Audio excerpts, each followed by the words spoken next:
अस्सलाम वालेकुम क्लास। आज हमने कहानी पढ़नी है गीदड़ की मकारी। तो आपने कहानी गौर से सुननी है क्योंकि कहानी पढ़ के इतनी अच्छी तरह याद नहीं होती है जितनी अच्छी तरह याद सुनकर होती है। तो आपने ध्यान से कहानी सुननी है। तो हम कहानी शुरू करते हैं। किसी जंगल में एक बड़े डील डोल का हाथी रहता था। डील डोल यानी बड़ी जिसामत का।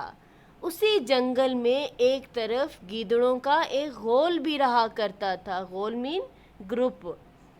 जब हाथी अपनी सूंड को हिलाता, झूमता झूमता चलता फिरता, तो गीदड़ उसे दूर ही से देखकर ललचाते मीन खाने की चीज़ को देखकर जो लालच आता है, और दिल ही दिल में उसके गोश्त के मज़े लेते। मगर बस ना चलता कि इतने बड़े कद आवर हाथी के गोश्त से किस तरह लुत्फ़ अंदोज़ हों।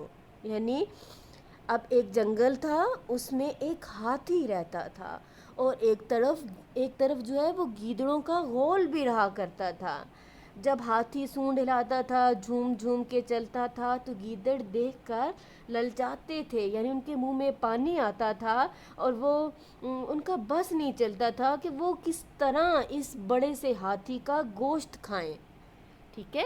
उसके बाद है एक मुद्दत की ललचाहट, यानी एक अरसे की लालच के बाद तमाम गीदड़ एक रात जमा हुए और हाथी को मारने की फिक्र करने लगे। आखिर एक बूढ़े गीदड़ ने हाँक लगाई, यानी आवाज़ लगाई कि तुम मुर्दा हाथी का गोश्त खाने की सोच रहे हो। मैं तुम्हें ज़िंदा हाथी का गोश्त खिलाऊंगा। सारे गीदड़ खुश हो गए और इसी को अपना लीडर बना लिया। अब देखें, इस लीडर ने इतनी बड़ी बात कही थी। इसने कहा कि मैं तुम लोगों को ज़िंदा हाथी का गोश्त खिलाऊंगा। तो उन सब ने फिर इसी लालच में अपना लीडर बना लिया।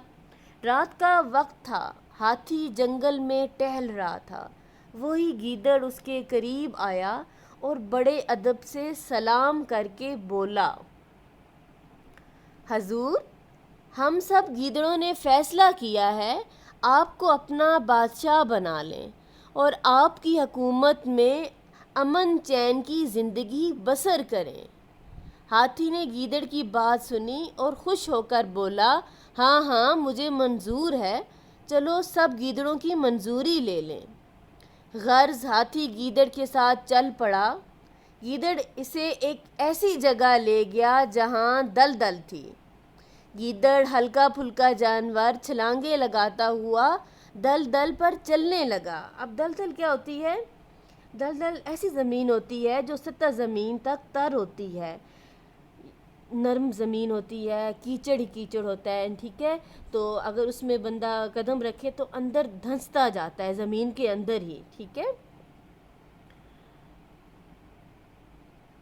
गर्ज हाथी गीदड़ के साथ चल पड़ा। गीदड़ इसे एक ऐसी जगह ले गया जहाँ दलदल थी। गीदड़ हल्का फुल्का जानवर छलांगे लगाता हुआ दलदल पर चलने लगा। अब जो गीदड़ था ना, वो हल्का फुल्का जानवर था, यानी उसका वज़न इतना नहीं था।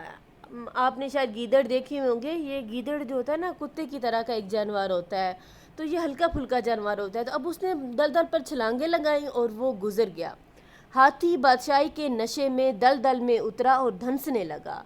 अब जो हाथी है, उसकी आंखों के सामने बादशाहत का नशा है। ठीक है। और वो उसी में डूबा हुआ है और चलते हुए दलदल में उतर गया और धंसने लगा। अब यानी वो दलदल में फंसने लगा है।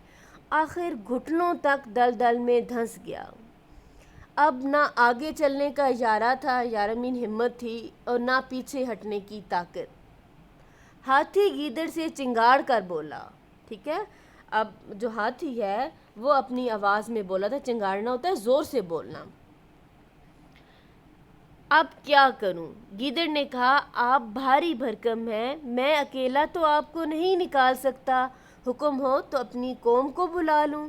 हाथी मरता क्या ना करता, यानी अब हाथी के पास और कोई चारा नहीं था, वो मर रहा था। अब ये ना कहता कि बुलाओ तो और क्या करता। कहने लगा, हाँ हाँ, जल्दी बुलाओ। गीदड़ ने आवाज़ लगाई और सैकड़ों गीदड़ आन जमा हुए اور لگے ہاتھی کا گوشت کاٹنے اور مزے لے لے کر کھانے۔ ہاتھی نے بھتیری مین یعنی بہت زیادہ سونڈ ہلائی، چنگھاڑا یعنی چیخا، اونچی آواز میں بولا، مگر گیدڑوں نے وہیں کھڑے کھڑے ہاتھی کا گوشت چٹ کر لیا یعنی کھا لیا۔ اخلاقی سبق ہے اب خوشامد بری بلا ہے، کیونکہ ہاتھی کی خوشامد کی تھی گیدڑوں نے اور اب ہاتھی اپنی جان سے بھی گیا۔ اور ایک اور اس کا اخلاقی سبق یہ ہو سکتا ہے کہ لالچ بری بلا ہے۔ اوکے کلاس، اللہ حافظ۔